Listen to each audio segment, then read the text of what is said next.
कि केंद्र से लेकर बिहार सरकार में चोर लोग बसेरा पकड़े हुए हैं, तो ऐसे लोगों का अगर बसेरा उखाड़ना है तो सभी लोगों को एकजुट होना होगा। और इसीलिए ये बैनर और ये पोस्टर यहाँ पे जो सैकड़ों कार्यकर्ता MIM के लेके खड़े हैं, इसीलिए खड़े हैं कि हम लोग चाहते हैं कि गठबंधन में MIM को भी शामिल किया जाए ताकि सेकुलर वोटों का बिखराव ना हो और हम लोग आसानी से भाजपा को सत्ता से हटा सकते। कांग्रेस का एक सांसद है, राज्यसभा सांसद, उसका एक बयान अभी वायरल हो रहा है। उन्होंने कहा है कि जो है AIMM बी टीम है। ओवैसी साहब के बारे में कुछ बोला है। आपको हम जानकारी के लिए बता दें कि मोहतरम इमरान प्रतापगढ़ी साहब MIM के ही 2 विधायक के समर्थन से राज्यसभा के सांसद बने, तो उनको ये कहते हुए तो कम से कम अपने मोहसिन का एहसानमंद होना चाहिए।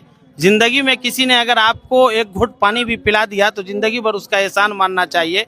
लेकिन MIM के नेताओं ने, हमारे राष्ट्रीय अध्यक्ष बैरिस्टर असदुद्दीन ओवैसी साहब ने, हमारे महाराष्ट्र के अध्यक्ष इम्तियाज जलील साहब ने, हमारे बिहार के अध्यक्ष अख्तरुल ईमान साहब ने मिलकर MIM के समर्थन से उनको राज्यसभा भेजा है। ये बात आप गूगल पे जाकर चेक कर सकते हैं। क्या नाम है आपको? जो ये जो झंडा संभाले, ये जो पैम्पलेट वगैरह संभाले हैं, रिजल्ट क्या आपको महागठबंधन में शामिल कर लिया जाएगा? देखिए, महागठबंधन में शामिल करने के अलावा महागठबंधन के पास कोई चारा नहीं है, इसलिए कि बिहार की जो सियासी समीकरण है उसमें कोई भी पार्टी अकेले सरकार नहीं बना सकती है। आप जब इतिहास को उल्टा कर देखेंगे तो पता चलेगा कि RJD भी अकेले चुनाव लड़ने में सक्षम नहीं है। 2010 में जब विधानसभा का चुनाव हुआ और कांग्रेस से अलग होकर RJD चुनाव लड़ी तो 22 सीटों पर RJD सिमट गई थी।